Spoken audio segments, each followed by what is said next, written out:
All right. So just moving on with our Utah Jazz offseason predictions and what might happen.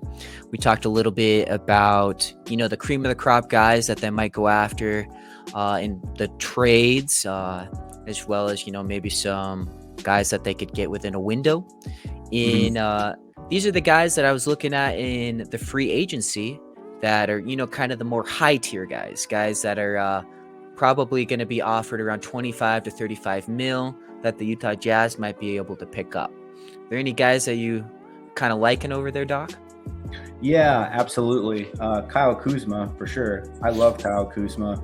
He played here in Utah at the University of Utah. He's always been a fan favorite here.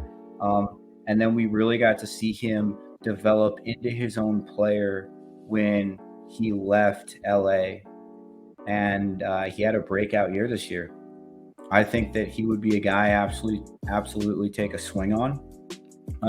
The only issue I see with that is currently Lauri Markkanen plays the 3 for the Utah Jazz, and Kuzma is a shooting forward. He is a 3 as well. So you would probably have to move Markkanen to the 4, but I don't know if Will Hardy really wants to do that or not. I think Cam Johnson would be a nice option. I think Jerami Grant really fits the mold for looking for that power forward who plays good perimeter defense. He can get you boards, but he is going to command a lot of money. Mm-hmm. So I think I'm not really sold on Porzingis. I think that we have the better version in Lauri Markkanen by far. So, and I think Lauri is overall not just the better player. Well, he is, but like he's more athletic. He's more efficient. He's Mm-hmm. the same size. He's faster. He's stronger. I wouldn't be taking a swing on Porzingis. Grant and Kuzma, though, definitely worth looking at. Yeah. Something interesting about Kuzma and Porzingis is they're kind of coming off breakout years. I think they both played exceptionally well, maybe the best in their career, and so they might be asking for more than maybe they're worth. For Kuzma, however, I really like Kuzma. And your point about him being a 3, I think that I've seen him be a 4 as well, but he's probably more comfortable at the 3.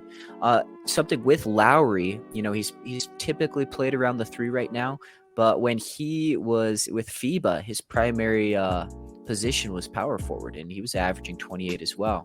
So the True. guy can be flexible. I think of all of these guys, I might want to take a swing on either Kuzma or Johnson.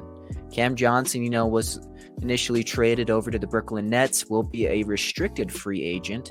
And I think that the Brooklyn Nets, they might be able to match whatever offer a team will give him. But I think that this guy's probably going to get upwards of 20 million, maybe even 25. He had a breakout year with the Nets as well. He was averaging something like 15, 16 points, and in the playoffs was averaging around 18 points. So he could be a really good option. He is probably coming into his prime as well as Kuzma. But some guys that I also wanted to take a look at were more around the mid-tier. Guys who could maybe develop into a high-tier guy, somebody who might not demand as much as 25 to 35 million. But there's a few guys that I wanted to take a look at that maybe the Jazz would go after. One of which I really like in Austin Reaves.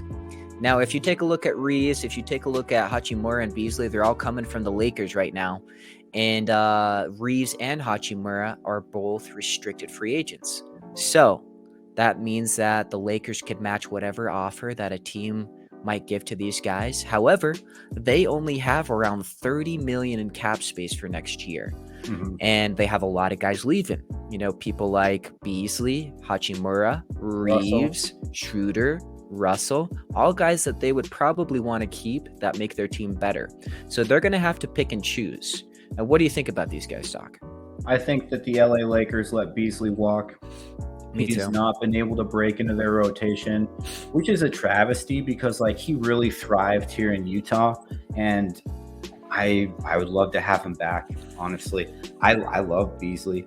I think Austin Reaves has picked up a lot of popularity because you know how the LA fan base is with their role players. They love them. Look at how they treated Kuzma. Look at how they treated Alex Caruso. you know, the Carew show and all this stuff. Mhm. Like, they love their role players, and that's something I truly admire about their fan base. Yeah. I think that if you were the LA Lakers, you have to retain Hachimura and Reaves at all costs. You have to. You have to find a way to do it. I could see Reaves going anywhere from maybe a 4-year, 15 going up to 19, Mhm. but I wouldn't be paying him any more than that.